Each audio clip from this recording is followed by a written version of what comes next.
J'étais en train de faire mon tri sur Lightroom.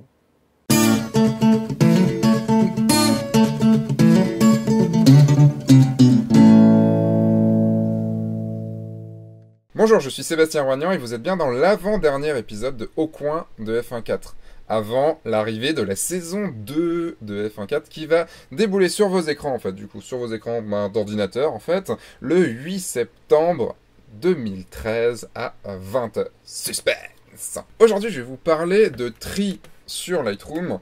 De tri, je vous en ai déjà parlé dans un épisode il y a quasiment il y a un an, en fait, mais je vais vous montrer une technique de tri, la manette. Ça peut aussi travailler, vous pouvez travailler avec ça. Comment je vais vous montrer? Qu'est-ce que j'utilise comme touche pour le tri? C'est la touche U, la touche P et les touches du clavier. Pour aller avant, après. Et j'ai la touche espace, en fait, qui se trouve avec la paume. Donc U avec ce doigt-là, P avec ce doigt-là, et la paume, la paume pour la barre espace. Et les deux touches pour avancer, reculer. Donc j'arrive, je fais hop. Alors, tac, tac, ok, tac, tac, tac. Ce qui est super bien avec la manette, c'est que je peux, en gros, je me mets en mode wouhou, tranquillou. Et là, je suis parti. Et là, ok, flagué, flagué, flagué, hop. On peut être peinard, du coup, sur son bureau, même assis normalement, sans avoir ici le bureau qui me coupe le bras, qui est super dur, les doigts qui sont super écartés. C'est une manette, vous êtes juste tranquille à faire ça. Et je vais vous expliquer du coup comment faire. Ça, c'est une manette Xbox. On s'en fout que ce soit une manette Xbox, PlayStation ou n'importe quelle autre manette qui existe, ça peut se faire avec n'importe quelle manette. Tout ce que je vais vous dire, malheureusement, va ne marcher que pour PC. Je vous laisse en lien un tutoriel pour aller voir comment ça marche pour les Mac, mais c'est à peu près le même principe, c'est juste pas le même logiciel qu'on utilise. J'ai dit que je ne parlais pas du tout de comment connecter votre manette à l'ordinateur. C'est quelque chose, vous avez les drivers pour les manettes Xbox, mais si c'est une manette autre, n'importe quoi, ça va marcher quand même. Ça peut être même un joystick, ça peut être n'importe quoi. On part du principe que votre manette marche sur votre ordinateur. Comment ça marche le fait de faire de tri à la manette sur Lightroom? C'est que vous émulez tout simplement le clavier. En fait, j'ai des touches qui sont assignées, les touches du clavier qui sont assignées à des touches de la manette. Pour faire ça, vous avez un logiciel gratuit qui existe, qui s'appelle Xpader. Donc vous cherchez sur votre moteur de recherche favori Xpader, vous tombez sur xpader.com, qui est le site du logiciel, et vous tombez également sur clubic.com ou autre. Donc je clique sur clubic.com et j'arrive sur la page de téléchargement. Une fois que vous l'avez installé, vous tombez sur cette fenêtre-là. Donc c'est la fenêtre Xpader. J'ai ma manette connectée. Dans un premier temps, je vais lui créer un profil de manette, et dans un deuxième temps, je vais assigner les boutons aux touches du clavier que je veux. Donc je clique d'abord ici, je fais New. Donc tout est en anglais par contre, donc j'ai pas trouvé de version en français, mais c'est pas grave, c'est assez facile à comprendre. Start, début. Bon, on s'en fout. Image. En fait, l'image, ça va être l'image de votre manette. Alors soit vous la trouvez sur internet, soit vous n'en trouvez pas du tout, et c'est pas grave. Sachez que ce logiciel a plein de manettes en mémoire. Donc vous trouvez la vôtre. Moi, c'est une manette Xbox. Je trouve la manette Xbox ici et je fais ouvrir. Voilà, maintenant j'ai les touches, j'ai le visuel de ma manette. Après, je passe dans Stick. Vous pouvez même la dessiner si vous avez envie. Je les stick, donc c'est ici, c'est ça. Donc je fais Enable. Donc Enable, c'est activer. Le stick 1. Il me demande d'abord de faire left, donc gauche. Je fais une fois gauche et une fois haut. Il demande ça pour le sticker. Pour le deuxième sticker, je fais Enable. Et je fais encore un left et un up. Un gauche et un haut. Vous pouvez renommer si vous avez envie les sticks. Et surtout, vous pouvez, vous voyez ici, les bouger pour aller sur les endroits où ils sont normalement. Voilà. Maintenant, on passe sur le D-pad. Le D-pad, c'est la croix. Donc, je l'active. Et là, il me demande de presser haut, bas, gauche, droite. Ok, ça c'est fait. Je le mets sur ici. Les boutons. Alors là, les boutons, vous allez presser tous les boutons de votre manette. Alors là, moi j'ai la A, la B, le X, le Y. J'ai le LR, le LB et le RB. Et j'ai également les boutons sur les sticks, qui peuvent être super importants. Hop. Et maintenant, je vais donc les placer. Donc je revérifie. Quand vous réappuyez sur votre bouton, vous voyez, vous avez ici, ça s'affiche. Donc ça, je sais que c'est le A. Donc comme je les ai fait dans l'ordre, ça c'est le B, X, Y. Et on a oublié aussi les boutons ici, Start et Select ou Back en fait. Donc j'ai ce bouton là qui est le LB ici. J'ai celui-là qui est le RB ici. J'ai celui-là qui se trouve directement bien. Là, j'ai les stickers ici que je mets juste à côté, le sticker ici que je mets à côté, et le start qui est là. Ok, on est bon. Vous pouvez les renommer également, vous pouvez sélectionner et dire par exemple ça, c'est le bouton X, ça, c'est le bouton A. Ok, ça c'est fait. Vous faites maintenant les triggers. Donc les triggers, c'est les petites gâchettes sur les côtés. Je les active. Trigger, il demande de tenir la trigger gauche. Donc je appuie trigger gauche, trigger droit.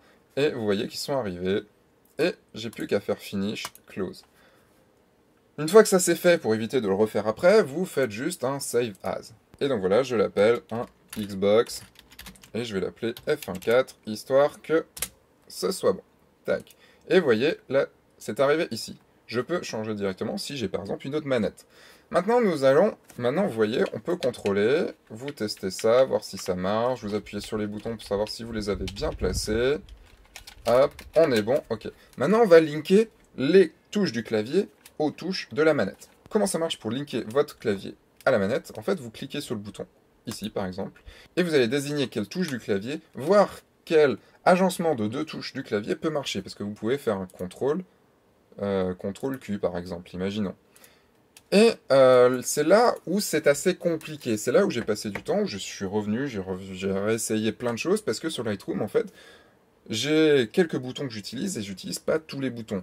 J'ai essayé de voir de quoi j'avais besoin, de quoi j'avais pas besoin. Et je me suis fait un profil, ici. Je vais vous le mettre directement ici pour vous le montrer. Ce profil, en fait, c'est ici, P pour piquer. En gros, pour sélectionner la photo. Drapeau blanc. U pour enlever le drapeau blanc. 1 pour mettre une étoile. 0 pour mettre 0 étoile. J'ai mis ici les croix directionnelles. Vous voyez, en fait, quand j'ai cliqué ici, c'est la croix ici. Donc, croix directionnelle. J'ai également, ici, sur le deuxième sticker, j'ai sélectionné la souris. En gros, vous pouvez contrôler la souris avec un sticker. Ça se passe ici. Gauche, droite, haut, bas, molette haut, molette bas, voire clic gauche. Le clic gauche, je l'ai mis en appuyant sur le sticker. Ensuite, j'ai mis 2 fois les flèches de direction. Pourquoi? Parce qu'en fait, des fois, ça m'embête, en fait, oui, ça me fait chier, de faire tout avec le sticker, et en fait, j'aime bien des fois être avec la gâchette. Donc, question de praticité. Une petite chose avec la gâchette, c'est que des fois, la gâchette est un peu trop sensible, et vous pouvez régler ça en appuyant sur le petit bouton ici. Et vous jouez la dead zone. Donc, s'il n'y a pas de dead zone du tout, ça veut dire que dès que vous appuyez, donc il est vert, et donc ça marche. Ça veut dire que le temps que vous appuyez à fond, que vous revenez, il peut peut-être se dire qu'il y a eu 2 appuis. Donc en gros, j'ai mis à 50, 56, 57%. Comme ça, au début, ça marche pas, et quand je clique une fois, ça ne marche qu'une seule fois. Ok, donc ça c'est fait. Si, il y a la touche, il y a les 2 touches ici où j'ai fait molette haut, molette bas, ça peut servir. Et ici, j'ai fait sur la croix directionnelle, j'ai fait espace, parce que l'espace permet de mettre en grand écran. J'ai fait L, parce que ça permet donc de mettre du noir, d'isoler tout. J'ai mis G, parce que ça revient sur la bibliothèque. Et j'ai mis F6. Ça va aller, en fait, avec la touche ici, qui est la touche qui est la touche Shift Backspace. Le Shift Backspace, quand vous le faites sur Lightroom, c'est, en fait, enlever tous les menus. Et c'est super pratique, parce que du coup, vous avez que la photo. Mais comme j'aime bien avoir le rouleau de photos en fait en bas, c'est F6, donc j'ai appuyé sur F6. Donc en gros, quand je fais enlever tous les menus, j'appuie sur F6 également pour remonter les menus du bas. Ok, et donc voilà. Et oui, une petite chose quand même, hein, qui peut être super pratique, c'est que ici sur le bouton de sticker là, j'ai mis CTRL Z.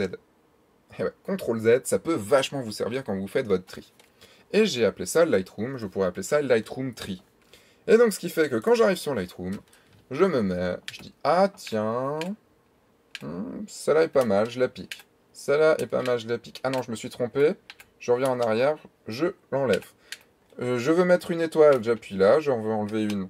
Alors, j'ai pas forcément nécessité de mettre 2, 3, 4, 5 étoiles. Donc, je l'ai pas fait. Adaptez tout ça à votre façon de trier. Et par exemple, ben, là, je reviens sur G. Hop, j'appuie sur L en même temps. Je reviens sur G, je peux faire un plein écran avec la touche Start parce que j'ai mis la touche F dessus. Voilà. Et qu'est-ce que je peux vous montrer d'autre? C'est par exemple enlever, j'ai tous les menus, je l'enlève et j'appuie ici pour récupérer juste la pellicule en bas. Voilà. Essayez de votre côté si vous avez une manette. Si vous n'en avez pas, juste prenez-en une à pas cher. Il y en a pour 10-15 euros. Pour Mac, comme je vous disais, vous avez un logiciel qui existe pour Mac, donc c'est exactement la même chose. Sachez en fait que le plus difficile dans tout ça, c'est pas de relier la manette à l'ordinateur, c'est de tout simplement linker les bons boutons. Donc faites des tests, essayez. S'il y a un bouton qui vous manque, mettez-le. S'il y a un bouton qui ne marche pas, mettez-le, enlevez-le, remettez-en un autre, essayez. Il y a une chose que je tiens juste à dire, c'est que j'ai remarqué, donc j'ai fait 2-3 mariages comme ça, des tris de 2-3 mariages, c'était super pratique, je me suis super amusé à le faire. Par contre, je dois dire que sur Lightroom 5, via Xpader, alors je sais pas, ça doit pas être la manette, je sais pas, il faudrait que je teste un tri au clavier si ça marche ou pas. J'ai à peu près un plantage toutes les heures. Rien de grave, en une minute c'est revenu. Voilà. Pour moi, le plantage en une fois par heure, c'est pas très grave. Je préfère encore le faire à la manette et planter une fois par heure, limite, que de faire au clavier. Donc voilà, j'espère que vous aurez appris des choses. Je vous donne rendez-vous la semaine prochaine pour un nouvel épisode au coin de F1.4 pour le dernier de l'été. Ça va être un épisode un peu spécial, mais je me suis un peu amusé à le tourner, ça va être un peu marrant. Vous allez en prendre un peu pour votre grade, j'en prends aussi un peu pour mon grade, mais ça va être super marrant. Abonnez-vous à la chaîne, partagez cette émission, partagez cet épisode si vous avez aimé, partagez le site internet, likez si vous avez aimé, likez rouge si vous n'avez pas aimé. Au revoir les gens.